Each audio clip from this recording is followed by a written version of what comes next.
Do you grow eggplants?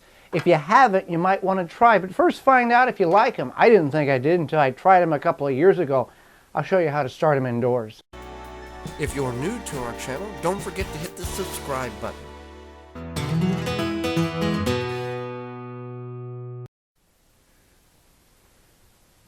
Welcome to the Wisconsin Vegetable Gardener. I'm Joy Baird.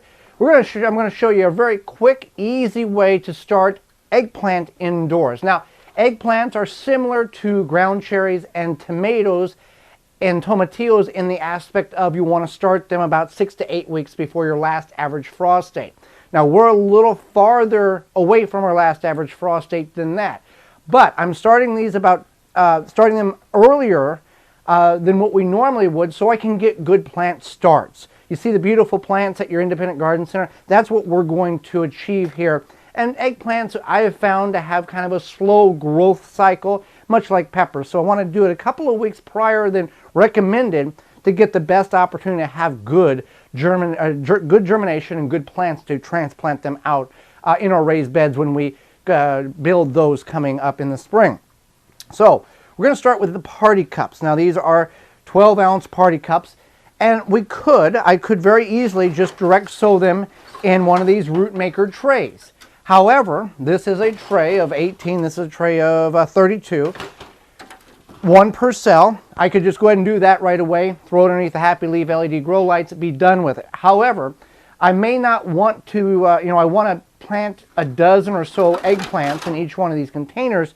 Then I'll select the most healthiest ones, save space early on in the grow room, and then maximize the space by utilizing only the plants that I want. So yes, there's going to be some that are not going to get planted, not going to go past the solo cup stage. But you can do it in a variety of different ways. If you wanted to start all your eggplants or peppers or whatever the case is, one per cell, I would recommend two, because not every seed's going to germinate, and at least you would have a guarantee of one plant being per cell. You can go ahead and do that. We choose to do it this way to maximize the space we have available. So, how we want to do this. So I've got some old seed here from 2013. This is Black Beauty eggplants, and there's several different varieties available in which you can grow. Now, because these seeds are 7 years old, there's still some viability in these seeds. Now, it's not going to be 100%, and it may not even be 50%. However, they've been kept in a cool, dry place and over the years, and we've used a little bit each year. So we're going to overplant. And that's what would be recommended if you do have very old seeds that you either inherited or you found or you've saved and they've been packed away in a box somewhere. So I'm going to, what looks excessive, I don't know how many seeds are there, 30, 50, 60, somewhere in that range. And I'm just going to broadcast them on the cup here. We're not going to pour them all in a pile because that wouldn't make sense, because we want to give the best success rate here for germination.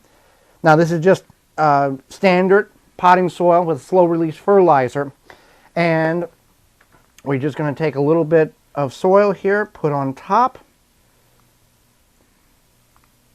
and you want to compress it down and make sure you have good soil to seed contact so you can eliminate the air pockets so the plants can develop and the roots can grow properly in the early stages. And I didn't get all this, I didn't get them completely covered. And you just want a 1/4 inch of soil on top of these seeds. Now if you get, let's say, a 1/2 inch of soil, it's not going to be detrimental because you're working with good loose potting soil here. It's not like you're throwing clay on top of it. And you're in good conditions here. So now what we want to do, and this would be the same procedure with all 4, 5, 6, whatever many varieties. A little trick in order to get these to germinate. Now these will take 7 to 14 days in a regular grow room. And I mean regular meaning like 68, 72 degrees, typical house. That's where we're at, inside bedroom. We've got some next to a radiator. And we have very little to no problem with these seeds germinating in this. Now if you're in a breezeway, a garage, an unclimatized greenhouse or basement, heat mats would be something that would be needed in order to get that warmth in the soil to get these seeds to germinate. So we want to keep these seeds watered. Now these cups do not have any drainage holes in, which is what we recommend. Always have drainage holes in your containers. Now, we do not have them in these simply because we're going to very cautiously water these, and over the next 2 weeks, they're going to take to germinate, and then once about 2 more weeks, then I'll be able to transplant them over once they get their true leaves on. So one way I can reduce the amount of water that I'm going to put into this cup is by using paper towels as a mulch. Now, it all determines how much moisture or lack thereof is in the place in which you are starting your seeds. If the air is very dry, there's going to be a lot of water or moisture wicking out of this soil. If it's very humid, not as much. So we'll take some water here, slightly hydrate the soil, even though it is very moist to begin with because it's good potting soil. So we don't want to bog it down. We want to make it a damp sponge. There is a lot of soil there, so it can't handle the hydration. Then we will put our marker in, so I know which one's what. And we're going to cover the seeds with this, and we're going to add a little more water to wet in this paper towel. There we go, to get it to hold in there. And that's going to act as kind of a living mulch. Now you can tuck this in better. And this really makes a difference because in about a day, this paper towel is going to dry out. However, it dries out it's kind of crusty. It has a thicker, it dries at crust. So it prevents the moisture from wicking out even more than if you just would have took a paper towel and just laid it on top.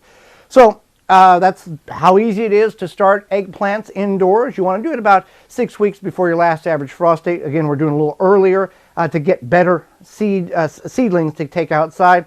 And then once they get their true leaves on, we'll move them over to their individual home in the root maker trays, 1 per cell.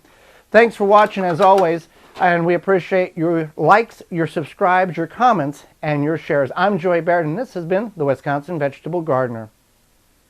For more information, please visit thewisconsinvegetablegardener.com.